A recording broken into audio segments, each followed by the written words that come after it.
ஊடகங்கள் இல்லாமல் வாழ்வு இல்லை என்ற முறையில் நாம் இப்பொழுது வந்து கொண்டிருக்கின்றோம்.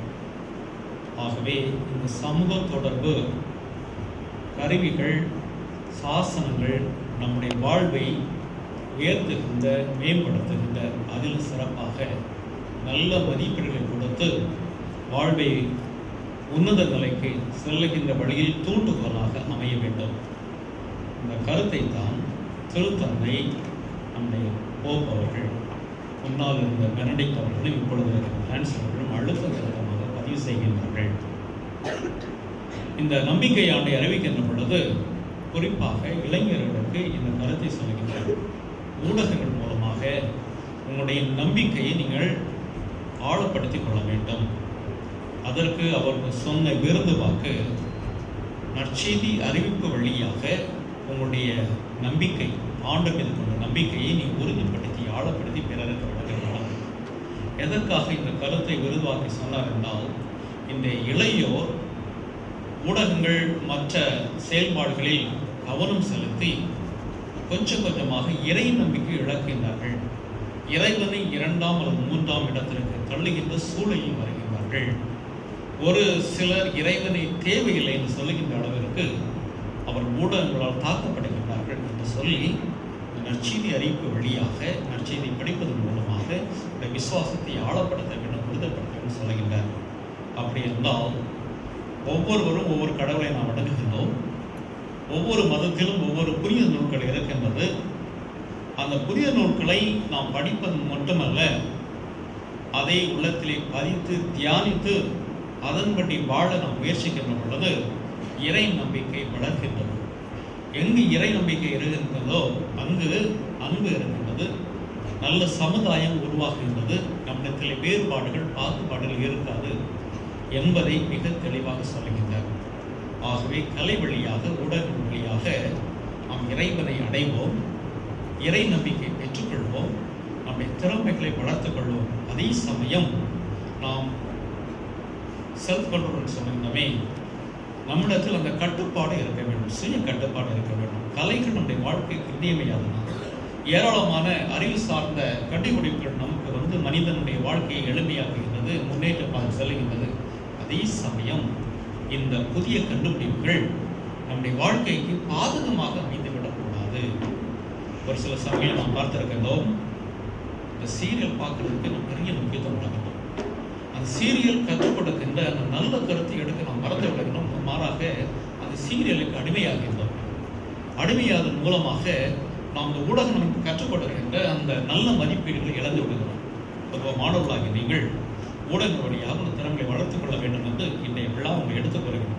அதே சமயம் கட்டுப்பாடு இருக்கிறோம். நாளைய தினம் எனக்கு எக்ஸாமினேஷன் இருக்கின்றது, தேர்வு வருகின்றது, நல்ல திரைப்படங்கள் ஊடகம் மூலமாக வர இருக்கின்ற நல்ல சீரியல். எனினும் ப்ரையாரிட்டி ஆஃப் வேல்யூஸ்ன்னு சொல்வார்களே, எது முதன்மையான மதிப்பீடு என்பதை உணர்ந்து இந்த இடத்துல நான் படிக்கின்ற நேரம், ஆகவே நான் படிப்பில் தேர்விற்காக என்னுடைய கவனத்தை செலுத்துவேன் என்று நீங்கள் சுய கட்டுப்பாடு வழங்குகின்ற பொழுது ஊடகங்கள் உங்களுக்கு நன்மையாக அமையும்.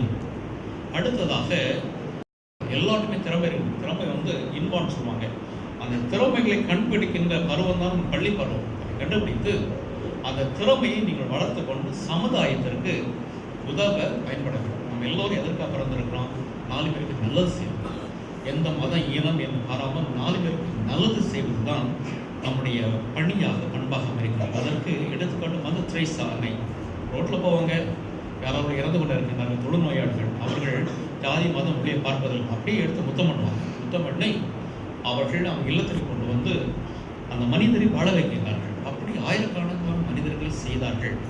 அப்படி செய்வதன் மூலமாகத்தான் அவர்கள் மனிதருக்கு, மக்களுக்கு நன்மை செய்ய வேண்டும் என்று கேட்டுக்கொண்டார்கள். ஒரு பிரஸ்மேன் கேட்டாங்க, ஏன் இந்த பணியை செய்கின்றவர்கள் கேட்டார்கள். அவர் சொன்ன அருமையான வார்த்தையை, நாம் எல்லோரும் கடவுளுடைய பிள்ளைகள், எல்லோரும் கடவுளை சாயலாக படைக்கப்பட்டார்கள். இந்த மனிதருக்கு நான் இறைவனை காணுகின்றேன். ஆகவே இந்த மனிதருக்கு வாழ உரிமை இருக்கின்றது என்று கருதி அந்த மனிதனை அவருடைய இல்லத்திற்கு சென்று பாதுகாத்து வளர்த்தார்கள் என்று நாம் செய்தித்தமிழ் படித்தோம். ஆகவே அன்புக்குரிய தம்பிகளை, தந்தைகளை, கலை வழியாக நம்முடைய திருவாளர் பேசிய பொழுது பொழுதுபோக்காக நினைக்கிறார்கள். மாறாக எதையும் கற்றுக்கொள்ள வேண்டும். நம்ம என்ன சினிமா பார்த்தாலும், சீரியல் பார்த்தாலும், எது பார்த்தாலும் ஒரு நல்லதை கற்றுக்கொள்ள வேண்டும். புத்தகங்கள் படித்தாலும் சும்மா பொழுதுபோக்குக்காக படிக்கக்கூடாது. சில பேர் தூக்கம் வர்றதுக்காக படிப்போம் புத்தகம்.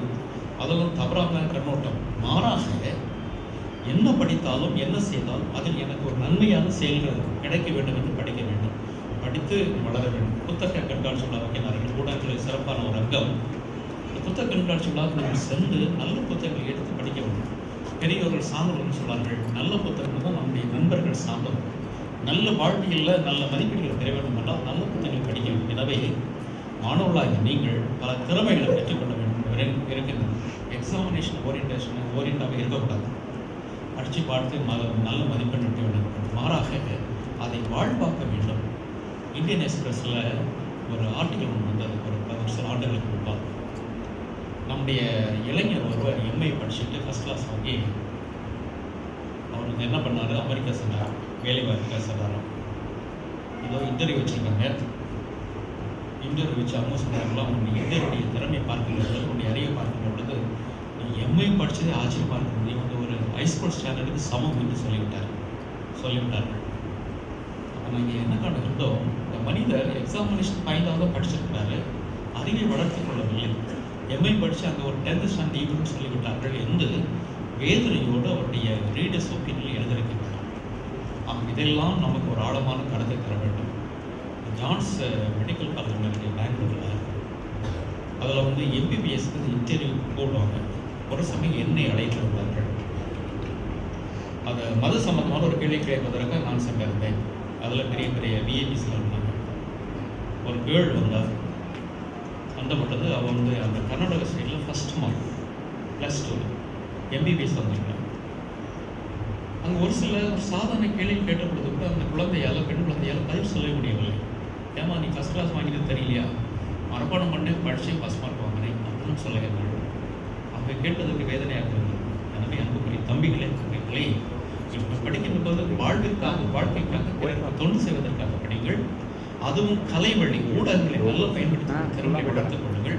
சமுதாயத்துக்கு நல்லது செய்யுங்கள். இன்று நம்ம இந்தியாவிற்கு தேவை டெவலப்மெண்டல் ப்ராஜெக்ட்ஸ் எல்லாம் ஏராளமாக இருக்கிறது. மாறாக ஒற்றுமை, மத நல்லிணக்கம் நமக்கு தேவை. நான் சகோதரன், மற்ற மதத்தை சார்ந்த ஒரு சகோதரி என்ற நல்ல பண்பு என்ற அந்த இந்தியாவுக்கு வருகின்றதோ அப்பொழுது இந்தியா தலைநிற்கும் என்பதை மறக்க வேண்டாம். மற்ற யூரோப்பியன் அப்படி சொல்லுவாங்க, படிச்சுட்டு இருக்கும்போது என்ன சொன்னாங்க, இந்த நாட்டில் எல்லா திறமைகளும் இருக்கின்றது, எல்லா வசதிகளும் இருக்கின்றது, எல்லா வகையான வாய்ப்புகளும் மாற்றம் இருக்கின்றது, திறமையை வாழ்ந்த நபர்களாக இருக்கின்றார்கள். எனினும் நீங்கள் வளர முடியாத காரணம் உங்களுடைய இன்ஃபைட்டு, உள்நாட்டு சண்டை, ஜாதி, மதம், மொழி, ஊர் இந்த சார்பாக சண்டை போட்டுக் கொண்டிருந்தால் உங்களுடைய வளர்ச்சியானது மக்களுக்கு தெரியவில்லை. உங்களுடைய பண்பு அருமையான பண்பு, அற்புதமான பண்பு, விருந்தவங்களுக்கெல்லாம் உங்களை போகிற யாருமே ஈக்குவல் சமம் கிடையாது.